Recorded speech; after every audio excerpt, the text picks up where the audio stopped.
नहीं, मुझे सूचना नहीं दी गई थी, जबकि हम कल कार्यालय आए थे। अभी नवरात्रा चल रहा है, फिर भी जनता की बहुत सारी फोन आता था तो हम आए थे। और 6 बजे 6:15 में हम यहाँ से गए, नगर आयुक्त से भी मिले हैं। एक बार किसी ने सूचना नहीं दिया कि आज कल जो है प्रेस विज्ञप्ति होने वाला है, मैडम आप भी रहिएगा। हम जनता के जनप्रतिनिधि हैं और सरकार द्वारा आप लोगों को माने प्रचार प्रसार के लिए फंड दिया जाता है अलग से, और हम डिप्टी मेयर अगर हम इस प्रेस विज्ञप्ति में रहेंगे तो क्या गुजर जाएगा। हमारी जनता की जो आवाज़ है, अगर आप तक हम पहुंचाना, जनता तक पहुंचाना चाहते हैं आपके माध्यम से, तो इसमें क्या कठिनाई है। यही तो मुझे लगा। अचानक हम जब आ रहे थे दौरा में, पता चला था कि आज नौलखा में जो है सो जाना है घूम देखने के लिए कि वहाँ क्या व्यवस्था हो रही है। तो यही सोच के निकले थे, तो देखे नगर निगम में ढेर सारी गाड़ियाँ लगी हुई थी, तो हम आ गए कि देखते हैं क्या बात है। क्या कारण मानती है कि अब सूचना नहीं दिया गया, क्या? ये तो मुझे भी नहीं पता है कि क्या कारण है। अगर कोई देश सेवा करे तो वो गुनाह है, तो अनीता राय वो गुनाह करती है।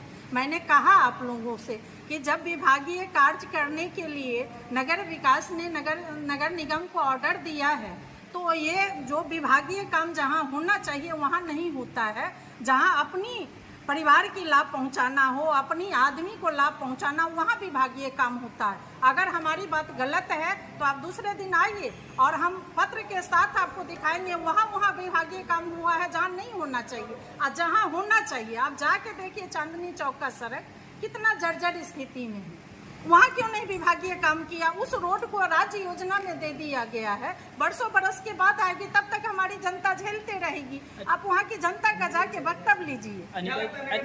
प्रतिनिधियों की बात नहीं सुनी जा रही है? नहीं, एकदम नहीं सुनी जाती, मनमाना होता है। अपना जो मन होगा वही होगा।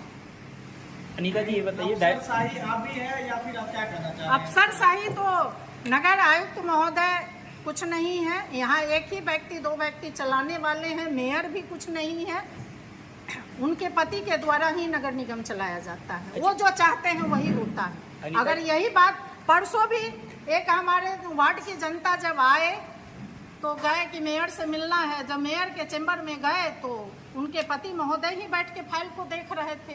किस एक्ट में लिखा हुआ है ये अधिकार? किस एक्ट ने वो अधिकार कौन सरकार ने दिया है? हम नारियों को इतना बढ़ावा दिया गया, आरक्षण दिया गया, अपने आत्मबल को बढ़ाने के लिए हम लोग को आगे बढ़ाया गया, और इतना दिन के बाद हम वहीं पर बैठे हुए हैं।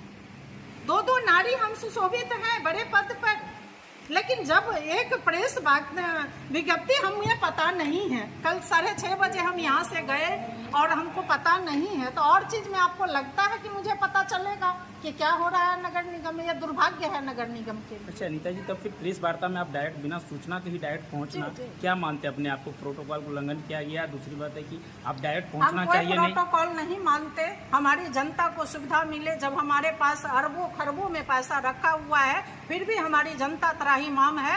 ये देख के कोई प्रोटोकॉल का केयर नहीं करेगी अनीता राय। अनीता राय चाहती है कि बेगूसराय में विकास हो और सभी वार्ड कमिश्नर को जानकारी दे करके हो।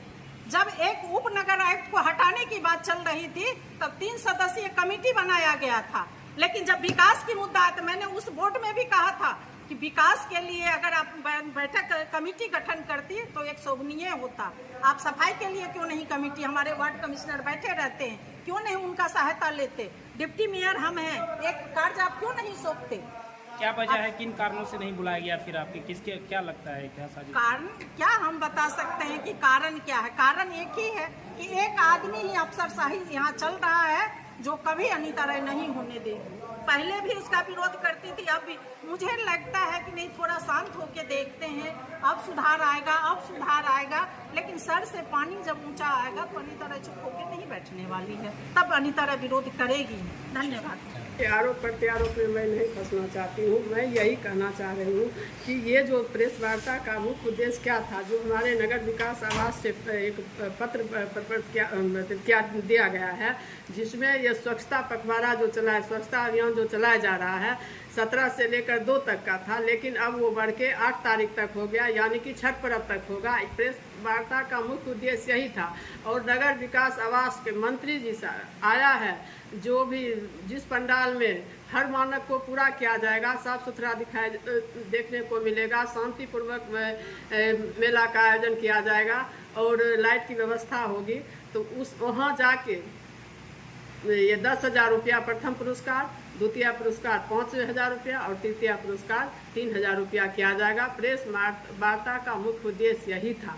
इसमें किसी तरह की कोई राजनीति नहीं होनी चाहिए, क्योंकि ये पूजा का माहौल है। हम सबों की जिम्मेदारी है कि इस पूजा स्थल को साफ सुथरा स्वच्छ रखें और सब मिलजुल कर अपना पर्व मनाएं।